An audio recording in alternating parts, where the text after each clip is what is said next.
नमस्कार, आप देख रहे हैं एनडीटीवी एक्सप्लेनर तह की बात। मैं हूं सुशील बहुगुणा। घर से निकलते ही, कुछ दूर चलते ही, सड़क पर उतरते ही लगता है डर। कम ही लोग होंगे जिन्हें सड़कों पर उतरते वक्त ये एहसास नहीं होता होगा।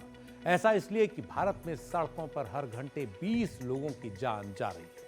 इसी का नतीजा है कि सड़कों पर उतरते ही या गाड़ी लेकर निकलते ही ये डर सा बना रहता है कि कहीं कोई गाड़ी मार न दे, आपसे या आपकी गाड़ी से कोई टकरा ना जाए। हर व्यक्ति अपनी ओर से तो आश्वस्त रहता है कि वो गड़बड़ नहीं कर रहा, लेकिन दूसरों को लेकर यह आश्वासन आसानी से नहीं आता। वैसे सड़क पर उतरने से पहले दाएं और बाएं तो देखना ही चाहिए। अपनी रफ्तार पर भी लगाम रखनी चाहिए। इसे लेकर जागरूक करने वाली मुहिम कम नहीं चलती। यहां तक कि सड़कों पर यमराज और चित्रगुप्त को भी कई बार उतरना पड़ता है, ये बताने के लिए कि 2 व्हीलर हो या 4 व्हीलर, गाड़ी ठीक से चलाएं, बेल्ट पहनें, हेलमेट लगाएं, गाड़ी की रफ्तार पर काबू रखें, वरना यमराज के साथ जाना पड़ सकता है। लोगों को जागरूक करने के लिए अब इससे ज्यादा क्या किया जा सकता है कि खुद मृत्यु के देवता यमराज को सड़कों पर उतरना पड़े। कई बार राज्यों के पुलिस महकमे जागरूकता की ऐसी नायाब मुहिमों को बढ़ावा देते हैं, तो कई बार अलग अलग स्वयंसेवी संस्थाएं इसके लिए आगे आती हैं। हम यमराज देख के लगा नहीं सकते। आपकी दसवें मृत्यु निश्चित है सर। वरना कुछ अनर्थ होने वाला है, नहीं पछताओगे बहुत। मान जाओ प्रशासन का सहयोग। मौत का डर दिखाने के लिए खुद यमराज को इसलिए उतरना पड़ता है क्योंकि दुनिया में सड़क दुर्घटनाओं में मौत के मामले में भारत पहले स्थान पर है और भारत चाहकर भी इस रिकॉर्ड से पीछा नहीं छुड़ा पा रहा। जबकि सड़क और परिवहन मंत्री नितिन गडकरी हर उपलब्ध मौके पर इसे लेकर चेतावनी देते रहे हैं। कानूनों में भी कई बदलाव किए गए, लेकिन खास असर नहीं दिख रहा।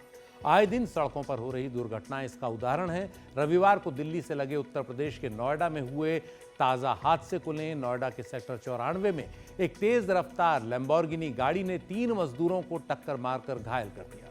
इस लैम्बोर्गिनी गाड़ी को अजमेर का रहने वाला दीपक नाम का एक शख्स चला रहा था, जो पेशे से कार डीलर है। उसकी दलील है कि वो गाड़ी की टेस्ट ड्राइव ले रहा था। उसे गिरफ्तार कर कोर्ट में पेश किया गया है।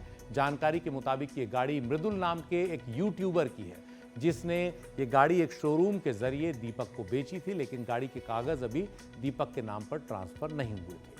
आरोपी का कहना है कि गाड़ी में किसी तकनीकी खराबी के कारण हादसा हो गया। उधर पीड़ित मजदूरों का कहना है कि गाड़ी की रफ्तार बहुत ही ज्यादा थी और वो ड्राइवर के काबू में नहीं थी। जो भी हो, मामले की जांच चल रही है।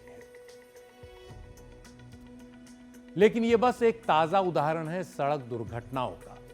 करीब 36 घंटे पहले हुई इस घटना के बाद से अब तक देश भर में ऐसी 1500 से ज्यादा सड़क दुर्घटनाएं हो चुकी होंगी, जिनमें करीब 500 लोग जान गंवा चुके होंगे 36 घंटे के अंदर। लेकिन बड़ा देश होने के कारण ये घटनाएं बिखरी हुई होती हैं, इसलिए इनकी गंभीरता का आसानी से अंदाजा नहीं होता।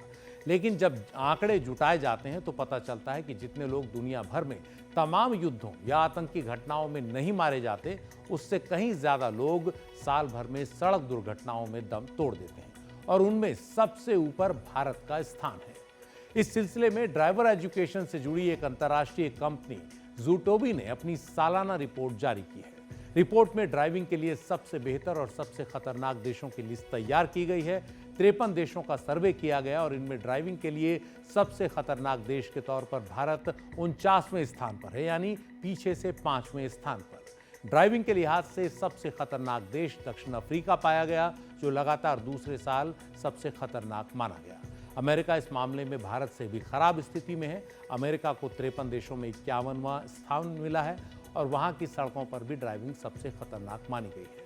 ड्राइविंग के लिहाज से सबसे खतरनाक 5 देशों में बाकी 2 देश हैं, थाईलैंड और अर्जेंटीना। ज़ूटोबी.com के मुताबिक ड्राइविंग के लिहाज से सबसे सुरक्षित देश नॉर्वे है, जो लगातार चौथे साल पहले पायदान पर है।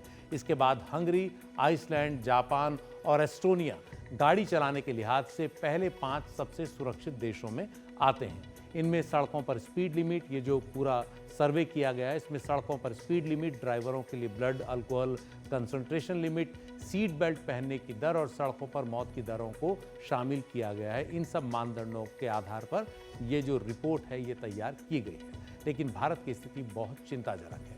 कई जानकार मानते हैं कि ड्राइविंग के लिहाज से सबसे खतरनाक देश भारत है। तो हम बना रहे हैं साहब। हमारी हमारे यहाँ 33 करोड़ गाड़ियां हैं सड़क पे, 74% दो पहिया वाहन हैं। अब जनाब एक चीज़ मेरे को बताइए कि आप पॉलिटिक्स की बात करते हैं, जिसकी मेजॉरिटी होती है तो वही गवर्नमेंट बनाता है कि नहीं? इसी तरीके से हमारे यहाँ 38 करोड़ गाड़ियां हैं, 74% दो पहिया वाहन है। आपने दो पहिया वाहन के लिए सड़कें क्या बनाई हैं दो पहिए के लिए? बिल्कुल नहीं बनाई आपने सड़कें। आज मलेशिया जैसा एक, उनके यहाँ हमारे से थोड़ी ज्यादा है दो पहिया, लेकिन उन्होंने सेग्रीगेट कर दिया, उनको अलग कर दिया हाईवेज पे कि तीन पहिए चार पहिए से ना भिड़े। तो आज हमें नई नई चीजों को सोचना है इसके अंदर। तो लोग के ऊपर बात कभी नहीं आनी चाहिए। ये है कि हम लाइसेंस सही बनाएं, ट्रैफिक इंजीनियरिंग हो सड़क की, हमारे नियमों की इन्फोर्समेंट हो, हमारे पुलिस को ज्ञान होना चाहिए। हम जब इन्वेस्टिगेशन करें एक्सीडेंट्स तो साइंटिफिक हो, जिससे हमें पता चले कि इनके सही कारण और परिणाम क्या हैं। और जब हमें पता चलेगा कि सही कारण और सही परिणाम क्या है दुर्घटनाओं के, तो हम उनका एक्शन भी सही ले सकते हैं। लेकिन अगर आपको पता ही ना हो, आप ये कहें कि नहीं तो इसमें तो गाड़ी चालक की गलती है, तो फिर ना सड़कें ठीक होंगी, ना हमारा लाइसेंसिंग सिस्टम ठीक होगा, ना हमारा कुछ भी ठीक होगा। Zootobi.com का सर्वे भी इस बात की ओर इशारा कर रहा है कि भारत में सड़कों पर चलना काफी खतरनाक है। केंद्रीय स्वास्थ्य मंत्रालय के आंकड़े भी इसकी तस्दीक करते हैं। केंद्रीय स्वास्थ्य मंत्रालय के मुताबिक भारत में गैर इरादतन चोटों से मौत के लिए सड़क दुर्घटनाएं सबसे ज्यादा जिम्मेदार हैं। करीब 43.7% लोग सड़क दुर्घटनाओं में मारे जाते हैं। इसके बाद दूसरा स्थान डूबने से हुई मौतों का आता है, जो 7.3 से लेकर 9.1% तक है। इसके बाद जलने से 6.8% लोगों की मौत होती है, जहर से 5.6% की, और 4.2 से लेकर 5.5% तक लोग गिरने से जान गंवाते हैं। ये सभी गैर इरादतन मौत के मामले हैं।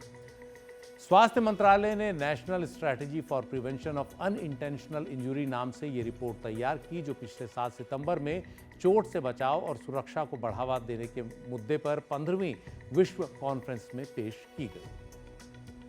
रिपोर्ट के मुताबिक सड़कों पर मौत के मामले में 75.2% मौत ओवर स्पीडिंग के कारण होती है, 5.8% गलत दिशा में गाड़ी चलाने से, और 2.5% मौत शराब या ड्रग्स के नशे में गाड़ी चलाने से होती है।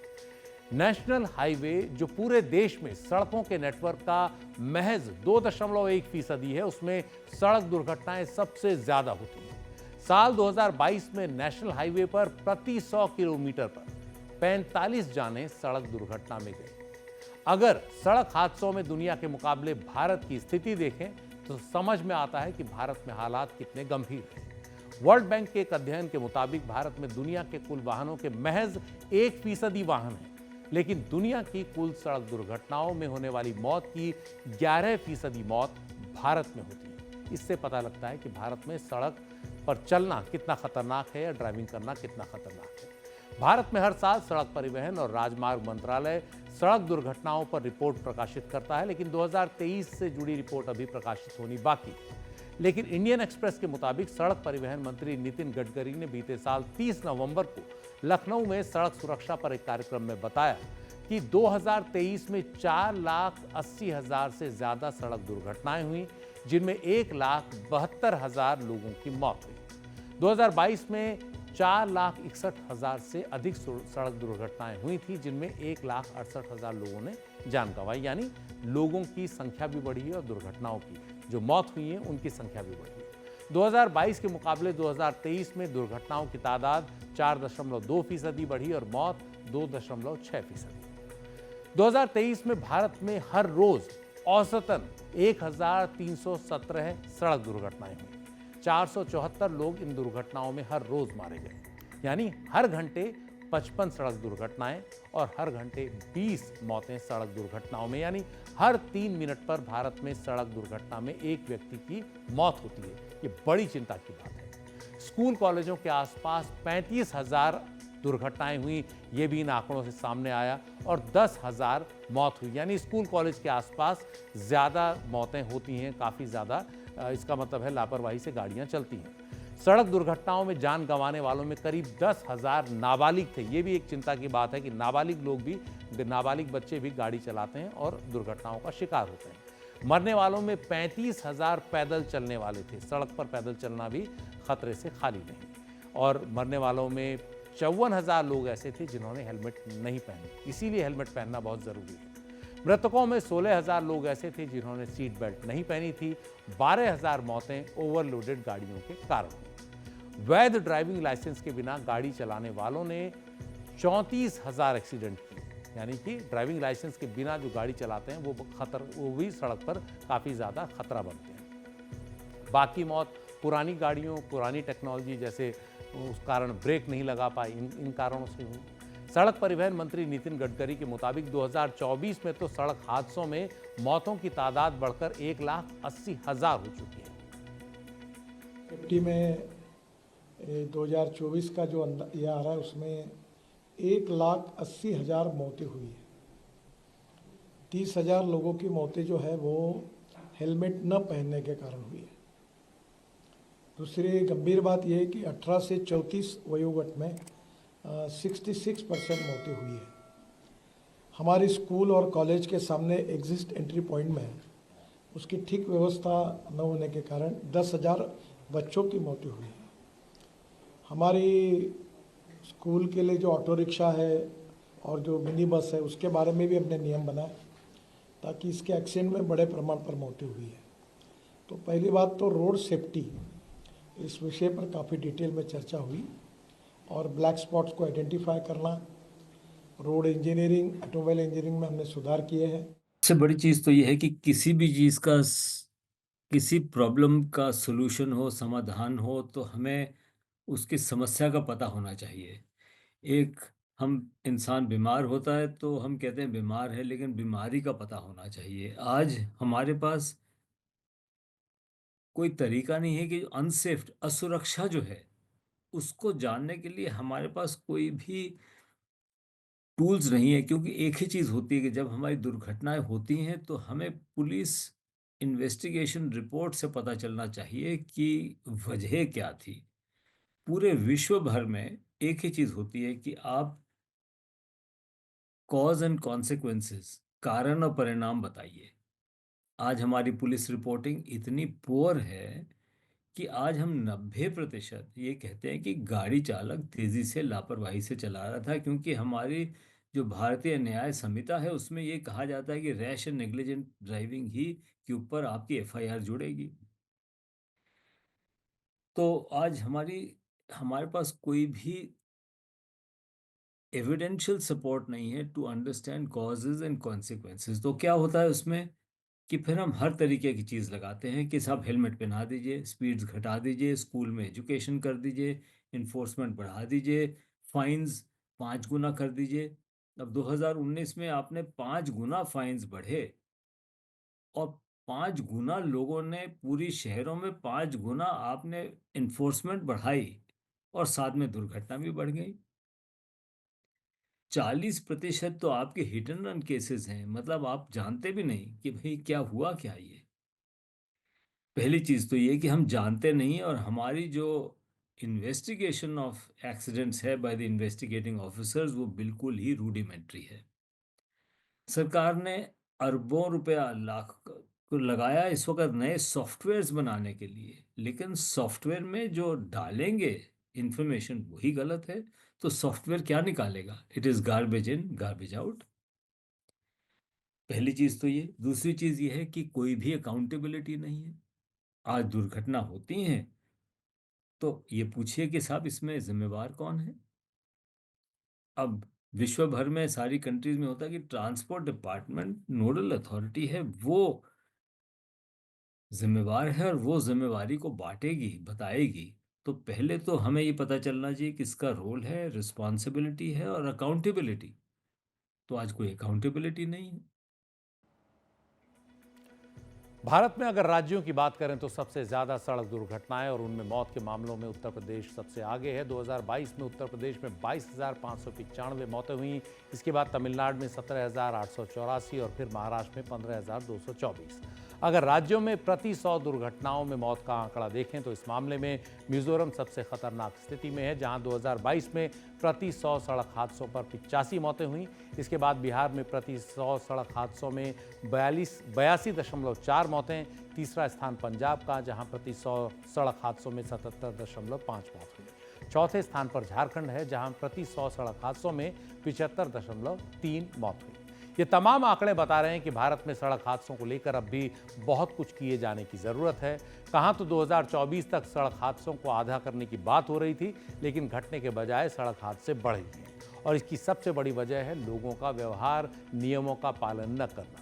हालांकि सड़कों पर गड्ढे, इंजीनियरिंग में खामी भी बड़े कारण हैं, लेकिन सबसे बड़ी वजह जो है वो है ओवर स्पीडिंग, बिना सीट बेल्ट या हेलमेट गाड़ी चलाना, नियमों को खुलेआम तोड़ना। सड़क परिवहन मंत्री नितिन गडकरी के मुताबिक सड़क दुर्घटनाओं के कारण देश की जीडीपी को करीब 3% का नुकसान होता है। सड़क हादसों का एक और पहलू यह भी है कि इनमें परिवार के कमाने वालों के मारे जाने के बाद पीछे पूरा परिवार बुरी तरह प्रभावित होता है। साल 2022 में सड़क दुर्घटनाओं में मरने वालों में 80% 45 साल से कम उम्र के थे। इसका मतलब ये भी है कि उनमें से अधिकतर अपने परिवार में कमाने वाले थे, ब्रेड विनर थे। अगर एक परिवार में 4 लोगों को माने तो उसका मतलब है कि ये सीधे सीधे करीब 7 लाख लोग प्रभावित हुए हैं अगर ये ब्रेड विनर यानी परिवार में कमाने वाला जाता है। इलाज में होने वाला आर्थिक नुकसान, इंश्योरेंस के दावे, गाड़ियों को नुकसान, प्रशासनिक खर्च जोड़ दिया जाए तो ये हादसे और ज़्यादा भयानक साबित होते हैं और उससे भी ज़्यादा दुर्घटनाओं से मानसिक सेहत पर पड़ने वाला असर और घर में कमाने वाले की मौत का दुख, इस सब को तो किसी भी तरह से मापा नहीं जा सकता। हमारे कानून बहुत बड़े हैं साहब, हमारे ऐसी कोई चीज़ नहीं है जो कानून में कमी है। आपने कानून को बनाया, उसको रीमॉडिफाई किया, आपने नए भारतीय न्याय संहिता को नया आपने पूरा नया दिया। हमारे मोटर व्हीकल एक्ट जो हैं, सेंट्रल मोटर व्हीकल रूल्स जो हैं, मोटर व्हीकल ड्राइविंग रेगुलेशंस हैं, वो बिल्कुल सही हैं, उसमें कोई कमी नहीं है। कमी है इनको समझने की, इनको इम्प्लीमेंट करने की। और ये तो बात हम मानने को तैयार नहीं है कि आप ये दोष डालें ड्राइवर के ऊपर। भाई, ड्राइवर को जब आप सिखाते हैं, जब लाइसेंस देते हैं, तो क्या आप ड्राइवर को लाइसेंस देते हैं जैसे कि सेंट्रल मोटर व्हीकल रूल्स 11 में लिखा है? नहीं देते आप। आपको जल्दी है लाइसेंस की, क्योंकि आपको 3 करोड़ 80 लाख लाइसेंस बनाने हैं। मोटर लाइसेंसिंग ऑफिसर्स नहीं, आप कहते टेक्नोलॉजी लगाइए, फटाफट लाइसेंस दीजिए, फटाफट लाइसेंस दीजिए। लेकिन जब आप लाइसेंस देते हैं तो उसको ज्ञान नहीं है। जो आपकी सड़कें हैं वो हमारी बनी होनी चाहिए। जो हमारी ट्रैफिक इंजीनियरिंग है, 2 चीज़ें हैं, एक सड़क की इंजीनियरिंग और एक ट्रैफिक इंजीनियरिंग। ट्रैफिक इंजीनियरिंग वो साइंस है कि जब सड़कें बन जाती हैं उसके ऊपर हम यातायात नियंत्रण के साधन, ज्योमेट्रिक्स कैसे बनाएं जिससे कि जो मोटर व्हीकल ड्राइविंग रेगुलेशंस हैं वो रिस्पेक्ट हो पाए। आज वो भी हमारे स्टैंडर्ड से नहीं है। मंत्री जी खुद ही उस दिन बोल रहे थे कि देखिए ट्रैफिक इंजीनियरिंग की कमियां हैं। तो क्यों कमियां हैं? शायद हमारे इंजीनियर्स ट्रेन नहीं है, या इंजीनियर्स के ऊपर सख्ती नहीं है, या उनकी अकाउंटेबिलिटी नहीं है। तो आपके ऊपर तो सब कुछ है, आप इंजीनियरिंग कीजिए। फिर आपकी पुलिस है, कितनी पुलिस हमारे पास है। आपने 2019 में 5 गुना नियम बढ़ाए, 5 गुना आपने पेनल्टीज बढ़ाई, तो आपके पास तो हर चीज हाथ में है। तो लोगों को मत कहिए कि लोग गलत हैं। हमारा सिस्टम को हमें ठीक करना है। That's what is actually required. सड़कों की बात हो रही है तो एक ज़रूरी अपडेट आपको बता दें। देश के एक्सप्रेसवे और हाईवे पर 1 अप्रैल से गाड़ी चलाना अब महंगा हो जाएगा। National highways authority of India 31 मार्च की आधी रात से टोल टैक्स बढ़ाने के फैसले पर अमल कर रहा है, यानी अब से कुछ देर बाद। 1 साल के अंदर दूसरी बार टोल टैक्स के रेट बढ़ाए गए हैं। इससे पहले जून 2024 में टोल टैक्स महंगा किया गया था। इसका सीधा मतलब है कि अब आपको अपने फास्टैग को ज़्यादा रिचार्ज कराना होगा। हल्के वाहनों के मुकाबले भारी वाहनों के टोल टैक्स में इजाफा ज़्यादा किया गया है। टोल टैक्स से मिलने वाले पैसे का इस्तेमाल देश में हाईवे और एक्सप्रेसवे को तैयार करने में किया जाता है। लोकसभा में एक सवाल के जवाब में सरकार ने बताया कि टोल टैक्स लगाए जाने के बाद से आज तक करीब 2,40,000 करोड़ रुपए टोल टैक्स के तौर पर सरकार ने जुटाए हैं। सबसे ज्यादा 32,510 करोड़ रुपए उत्तर प्रदेश के अलग अलग टोल प्लाजा से जमा किए गए। 98% टोल फास्टैग के जरिए इकट्ठा किया गया।